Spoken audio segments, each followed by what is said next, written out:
Picture this. You're standing on a rooftop lounge in Soho. Oh, nice. Yeah, the sun is setting over the Manhattan skyline. The cocktails are, easily $30 a glass. At least $30, yeah. Right, at least. And the person standing right next to you manages $2 billion in venture capital. No pressure. Exactly, no pressure at all.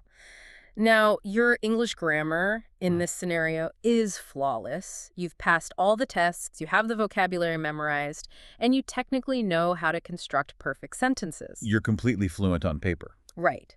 But the moment you open your mouth to network, you immediately out yourself as a tourist, not a peer. Which is such a frustrating feeling. It really is. And why does this happen? Because you're relying on dictionary English instead of boardroom English. It is, it's an incredibly common trap, actually. There is this massive disconnect between being linguistically accurate and being culturally fluent. Yeah, totally different things. Exactly. In those high-stakes, hyper-competitive environments, speaking standard, academic English actually works against you. Wait, it works against you? Oh, absolutely. It signals that you are an outsider. Yeah. Like you haven't spent time in the trenches of the industry. You might be perfectly understood, they know what you're saying, but you aren't demonstrating that you truly belong in the room. Okay, let's unpack this. Because speaking textbook English in a high-stakes NYC networking event, it's kind of like wearing an oversized off-the-rack suit. Oh, I like that analogy. Right, like it covers you, it does the basic job, but it's obviously not tailored for you. It doesn't look quite right. Yeah. So our mission for this deep dive today is to help you put on that perfectly fitted custom suit. We are going to transform your English from standard textbook to Manhattan rooftop ready. I love that. We're analyzing a set of sources that break down a very specific, highly realistic networking scenario. We want to give you the exact phrases, the rhythm, and the psychological nuances needed to sound completely confident and adaptable in light circles. And the scenario our sources provide is just a fantastic blueprint for this. We're following a conversation between two characters in that exact Soho lounge setting you just mentioned. Setting the scene. Right. First, we have Liam. He is a sophisticated native New Yorker, works in fintech, and he just effortlessly wields this hyper-local, high-status slang. He's our linguistic insider, the guy operating perfectly within his natural habitat. Exactly. And interacting with him is Sophia.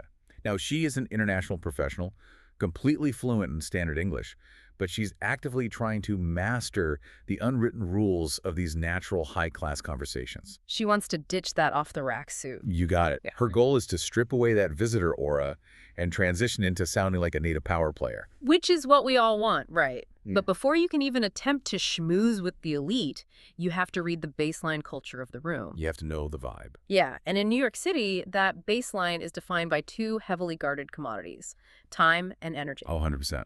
The famous NYC pace means small talk doesn't, leisurely meander.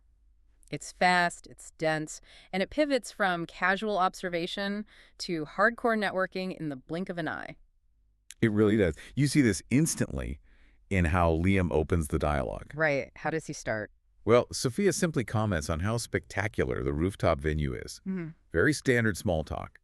Liam agrees, but then he immediately pivots with this line. He says, "Honestly, I was a bit wiped after a brutal week at the firm, but this vibe completely brings you back to life." A bit wiped. Yes, the operative word there is wiped. Standard textbooks would tell you to say, "I am fatigued," or "I am thoroughly exhausted." Which sounds so robotic. It does. But Liam uses wiped, which is a far more strategic choice in this specific social ecosystem. If we think about the mechanics of that word, saying you are wiped is a lot like letting someone see that your smartphone is on 1% battery. Oh, that's a great way to think about it. Like, it's not a complaint that your phone is defective. It's tangible proof that you've been running high-drain, processor-intensive applications all day long. Yes, exactly. But wait, I want to push back on this a little bit. Sure, go ahead. In a lot of traditional business cultures, complaining about being tired is a major faux pas. Yeah. Like, it's seen as unprofessional or whiny. That's true in a lot of places. Yeah, so it kind of reminds me of a marathon runner. They cross the finish line and groan about how much their legs hurt. Right. It's proof you actually ran the race. But in a business setting, why would someone risk sounding like they can't handle their workload in front of potential business partners? Well, what's fascinating here is the underlying psychology of the New York hustle culture. In this context, expressing exhaustion isn't a complaint at all. It's actually a highly calibrated humble brag. A humble brag. I love that. Yeah. By casually dropping the phrase brutal week at the firm alongside being wiped, Liam is efficiently signaling his market value. Ah, I see. He's establishing that he is in high demand, he's trusted with high-stakes projects, and he's deeply entrenched in the grind. So it's a status play disguised as vulnerability? Exactly. It commands immediate respect because, in these elite circles, survival is the baseline metric for competence. If you were sitting on your couch all week watching TV and said you were wiped, it would be meaningless. Right, nobody cares. But in a Soho lounge, among fintech professionals, being wiped is a badge of honor. It proves you are actually in the arena taking the hits and moving capital. Liam is setting his own value in the conversation without, aggressively listing his resume. Which is so much smoother. Yeah. So Liam has subtly established his own status, but networking isn't just about proving your own worth. No, not at all. It's about accurately identifying the real power in the room. Finding the right people. Yeah. Yeah. So Liam points out that his friend Julian is going to stop by later. And how does he describe Julian?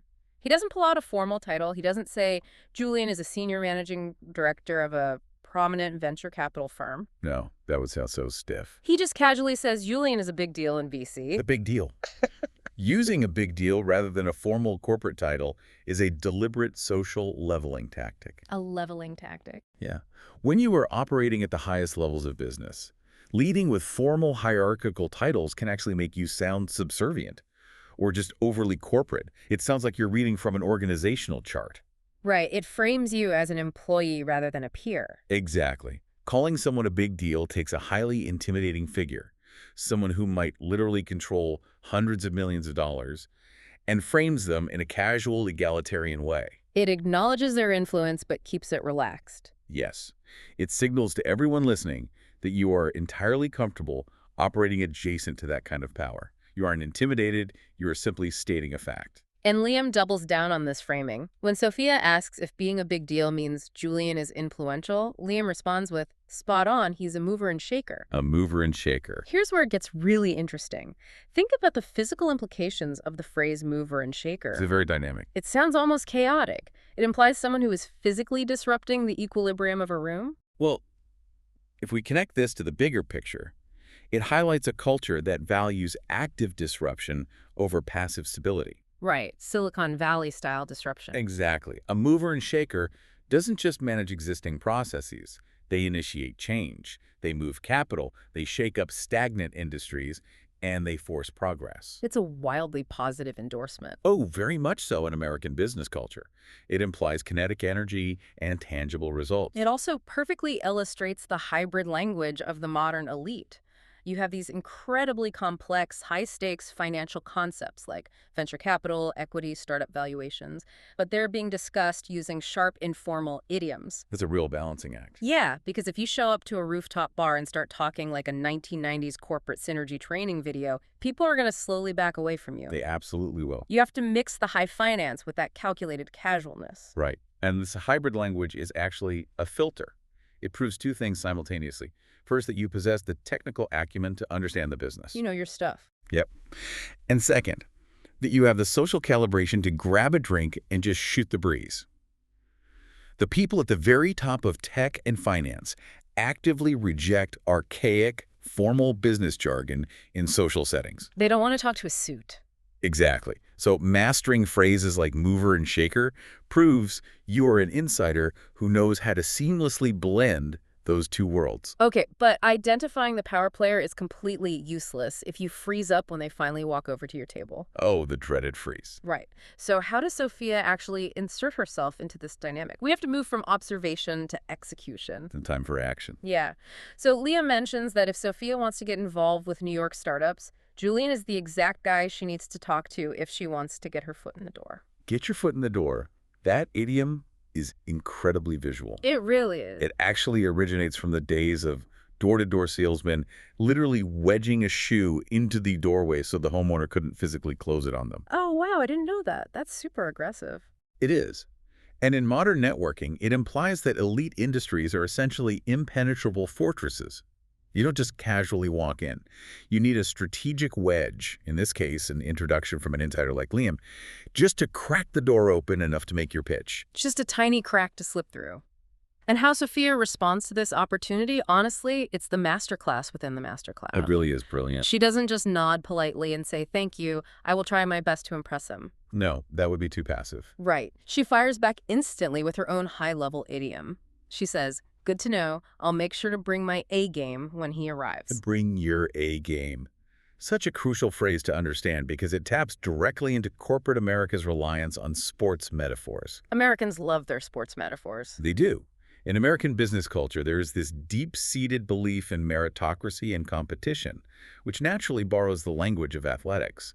Whether you are dropping the ball, hitting a home run, or bringing your A game, you're framing business as a high-stakes competitive sport. So bringing your A game means performing at your absolute peak level of competence. No mistakes, maximum focus. Exactly. But what I think is truly brilliant here is the delivery mechanism. How do you, as a listener trying to adopt this vocabulary, actually slide these advanced phrases into a fast-paced conversation without sounding like a robot who just downloaded the latest slang update? That is the ultimate challenge. The secret is in matching the linguistic tempo. Sophia actively listens to Liam's informal yet professional register. She's analyzing him in real time. Yes, she absorbs phrases like big deal and foot in the door. But instead of parroting his exact words back to him, she recognizes the wavelength he's broadcasting on and responds with an equivalent idiom of her own.